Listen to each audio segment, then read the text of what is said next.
आप सभी को जय श्री राम जी। आपका दिन मंगलमय हो।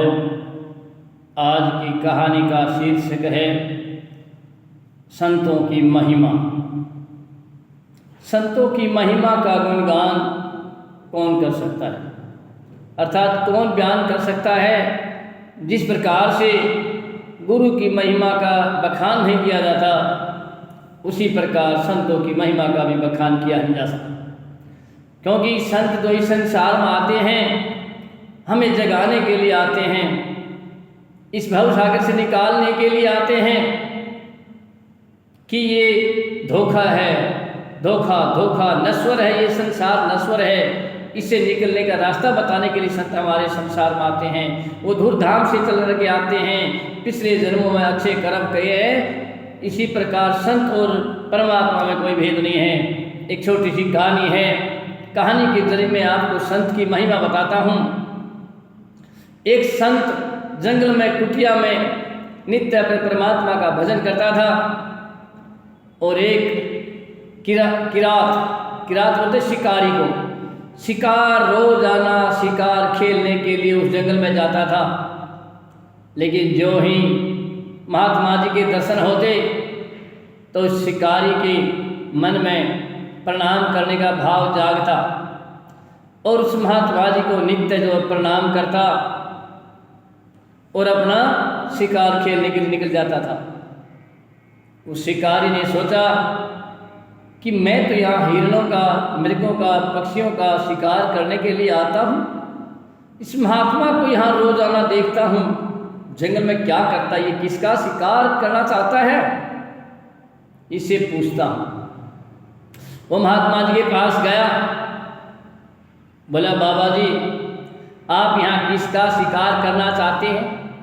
मैं तो यहाँ मृग का, हिरण का, पक्षियों का शिकार करने के लिए आता हूँ, आप यहाँ किसका शिकार करना चाहते हैं? महात्मा जी बोला मैं यहाँ कृष्ण का शिकार करना चाहता हूँ। ऐसा कह करके महात्मा जी रोने लग गया। वो किरात शिकारी बोला बाबा ये क्या बात है, आप रोने क्यों लग गए? वो महात्मा जी बोला भाई मैंने तो यहाँ इतने वर्ष हो गए यहाँ बैठे बैठे, मेरा शिकार आया ही नहीं है, मिला ही नहीं है मेरे को। बोला बाबा मुझे आप बताइए कैसा शिकार है आपका, कौन है, कैसा है, क्या हुलिया है, क्या रंग रूप है उसका, मुझे बताइए। बाबा बोला भाई उसके मोर पंख लगे हुए हैं, बांसुरी बजाता है और सांवले रंग का है। ऐसा पूरा हुलिया बता दिया, और उसने महात्मा जी के सामने प्रतिज्ञा की कि महाराज जी मैं ये प्रण करता हूँ जब तक आपके शिकार को यहाँ नहीं ले आऊँगा तब तक मैं पानी भी नहीं पीऊँगा। ऐसा कह करके उस जंगल में चल दिया, और उसने एक जाल को बिछाया। वहाँ 3 दिन बीत गए, दिन रात 3 दिन निकल गए। तो परमात्मा ने सोचा, भगवान कृष्ण ने सोचा, क्योंकि भगवान जो होते बड़े दयालु होते हैं और भक्तों के अधीन होते हैं, उन्हें सोचा भाई चलना पड़ेगा। भक्त ने प्रतिज्ञा कर रखी है, भक्त की प्रतिज्ञा कभी भी टल नहीं सकती, और भक्त की बात मैं कभी मोड़ नहीं सकता, इसलिए चलना पड़ेगा। उधर कृष्ण भगवान ने जैसा महात्मा जी ने स्वरूप बताया था, वही स्वरूप लेकर के उस जाल के अंदर आकर के स्वयं फंस गया। वो जो किरात था, शिकारी था, उसका हुलिया ज्यों का तो देख करके उसको कहने लगा, बोला अच्छा यही है, मिल गया, अरे बाबा का शिकार मुझे मिल गया। 3 दिन से इसने भूखा प्यासा मार दिया, अब छोड़ूंगा नहीं। वो इधर कृष्ण भगवान मुस्कुराने लगा, और वो भी उसमें थोड़ा सा किरात जो था, शिकारी था, उसमें थोड़ा खोने लगा। फिर उसने अपने आप पर कंट्रोल करके कहा अरे मेरे को तो जादू का समझता गया, जादू अपना जादू दिखाता है, तेरे जादू में नहीं आने वाला। उसने अपना जाल को इकट्ठा किया, बांध करके कंधे पर डाल लिया। जिस प्रकार से हम लकड़ी का गट्ठा डालते हैं, कट्टा डालते हैं, कोको डालते हैं, इस प्रकार से ऐसे कंधे पर कृष्ण भगवान को लेकर के चल दिया जाल के अंदर। और जहाँ महात्मा जी अपने कुटिया में जो भजन करते थे वहाँ पहुँच गया और उसने जाकर के महात्मा जी के सामने पटक दिया। बोले महाराज जी देखिए, आपका शिकार यही है क्या? जो जैसा बताया था वैसा है कि नहीं? किसी दूसरे को ले आया, देखना। महाराज जी ने देखा और देख करके हंसने लगा। पहले हंसने लगा, फिर रोने लगा। उसकी आंखों में आंसू आ गए। हे मेरे मालिक, हे प्रभु, मैं इतने सालों से यहाँ आपकी तपस्या कर रहा हूँ, भक्ति कर रहा हूँ, भजन कर रहा हूँ, मुझे आपने दर्शन नहीं दिए। और ये किरात है जो शिकारी है, नित्य जो शिकार करता है, उसको आपने 3 दिन में दर्शन दे दिए। प्रभु क्या लीला आपकी, मेरे समझ में नहीं है। आपकी लीला को कौन जान सकता है, क्या कारण है? जब कृष्ण भगवान जी कहते हैं, अरे सुनो भाई, इसकी जो है निश्चल भक्ति है, दृढ़ संकल्प किया, उन्हें प्रतिज्ञा की है और निश्चल भाव से, निस्वार्थ भाव से ये आपकी सेवा करना चाहता था। इसका तो काम ही शिकार करने का है। तो इन्हें सोचा, ये भाई बूढ़ा बाबा यहाँ पर रोजाना बैठता है, इसका शिकार मैं पकड़ के लाऊंगा। निस्वार्थ भाव से, कोई भाव नहीं था, कुछ नहीं। वो भगवान को जानता भी नहीं था क्या भगवान है। उसने तो आपका कहना पुकारा है, आपकी सेवा की है और इस कारण से मेरे को वहाँ पर लेकर के आ गया है। ये दृढ़ संकल्प था, क्योंकि मैं भक्तों के सदा अधीन रहा हूँ। इसने प्रतिज्ञा की थी, अब मैं जब तक जो है पानी भी नहीं पीऊँगा, जब तक आपके शिकार को नहीं लेके आऊँगा। तो महाराज जी, ये इनकी कौन सी करनी का फल है? ये नित्य आपके दर्शन करता था, आपको प्रणाम करता था। एक संत को नित्य दर्शन करने से, और प्रणाम करने मात्र से ही परमात्मा मिल गए साक्षात। इससे बड़े क्या चमत्कार हो सकता है? अरे संतों के दर्शन दुर्लभ होते हैं, संतों के दर्शन परमात्मा के दर्शन हो गए। तो संतों की सेवा जो करता है दिन रात, उनकी जो संगत में रहता है, उनके चरणों में रहता है, उनके जो ध्यान में रहता है, उनकी तो क्या कहनी है। जब एक नित्य सत्संग के संत महात्मा की प्रणाम और दर्शन करने मात्र से उसने परमात्मा को पा लिया। तभी तो कहते हैं, संत मिलन जब चालिए तज माया अभिमान, ज्यों ज्यों पग आगे धरे कोटि यज्ञ समान।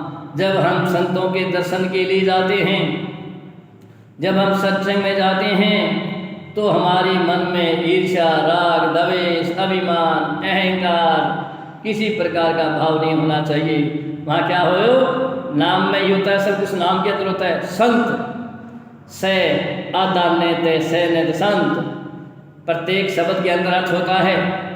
से संतोष, न से नम्रता, तय से त्याग। जिसके पास संतोष है, नम्रता है, त्याग है, वही संत है। चाहे वो गृहस्थी हो, गृहस्थी में रहते हुए भी यदि वो नियम से रहता है तो वो संत ही है। और भले ही उसने बाणा धारण कर रखा हो, लेकिन संत के नियम नहीं है, प्रवृत्ति नहीं है, आचार विचार रहन सहन नहीं है, वो संत होते हुए भी संत नहीं है। बोलो संतों की फौजा भरे, अरे संतों की तो सेना फिरती है। संतों की फौजा भरे, संत मिला नहीं कोई। लाखों मध्य तो है नहीं और कोटिन मध्य है कोई। लाखों में तो है नहीं भाई, करोड़ों में कोई संत मिल जाए तो देखो बड़े भाग्य की बात होती है। संतों की महिमा का बखान कौन कर सकता है? संत तो इस संसार में आते हमें जगाने के लिए। यहाँ फिर से कहा है संतों ने, तरवर सरवर संत जन चौथा बादल में, पर उपकार के कारण ये चारों धारे दे। तरवर पेड़ पौधा होता है, अपना फल आप नहीं खाता, अपनी छाया में स्वयं नहीं बैठता, दूसरा उसको फल। देखो कितना मीठा फल लगा हुआ है, हम उसको पत्थर मारते हैं, फल गिरता है। हम पत्थर मार के जो हमें मीठा फल देता है और हमारे को छाया देता है और शीतलता प्रदान होती है, सुख प्रदान करता है। हम पेड़ को पत्थर मारते हैं, वो फल गिरता है, उस फल को हम खाते हैं, फिर हमारे को छाया देता है और हमें सुख और आनंद का अनुभव होता है। इसी प्रकार संत होते हैं। संत महात्मा भी परोपकार के लिए, दूसरे के उपकार के लिए, भलाई करने के लिए, कल्याण करने के लिए संसार में आए हैं। तरवर सरवर, सरवर तालाब होता है जिसमें पानी होता है, नदी नाला तालाब। कभी अपना पानी स्वयं नहीं पीते, वो भी दूसरों के लिए होता है। और चौथा कौन हो गया? बादल। बादल जो मी बरसाता है, वो पानी को सब नहीं पीता, वो पानी बरसता है बादल के द्वारा, तो देखो वहाँ पर कितना पानी हो जाता है, उसमें फिर वर्षा से क्या होता है? अन्न होता है, अन्न से प्रत्येक जीव का कल्याण होता है।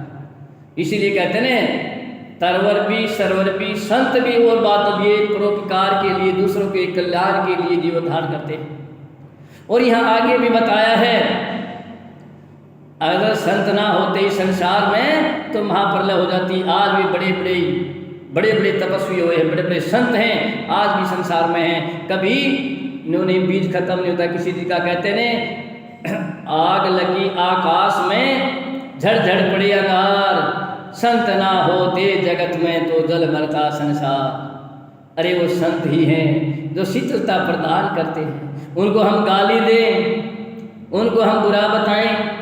इस संसार में बड़े बड़े संत हुए हैं, बताओ कितने कष्ट नहीं मिले। गुरु नानक देव जी थे, उनको कितना कष्ट हुआ। कबीर साहब जी थे, हिंदू उसको हिंदू मानते थे, मुसलमान उसको मुसलमान मानते थे, और उनसे पता नहीं कितनी गालियाँ देते थे, कुछ कहते कोई कुछ कहता। जितने भी महान संत हुए हैं, बड़े महान पुरुष हैं, उनने जीवन में अनेक कष्ट उठाए हैं। जब तक कष्ट नहीं उठाएंगे, विपत्तियाँ नहीं आएंगी, तो हमें सुख का अनुभव कैसे होगा। जो हमारे ऊपर मुसीबत आती हैं, कष्ट आते हैं, दुख आते हैं, तकलीफ आती है, वो हमें शिक्षा दे करके जाती हैं। उनमें धैर्य से, नम्रता से, शीतलता से, साहस से उनका हम सामना कर आगे बढ़ें और परमात्मा की भक्ति करें।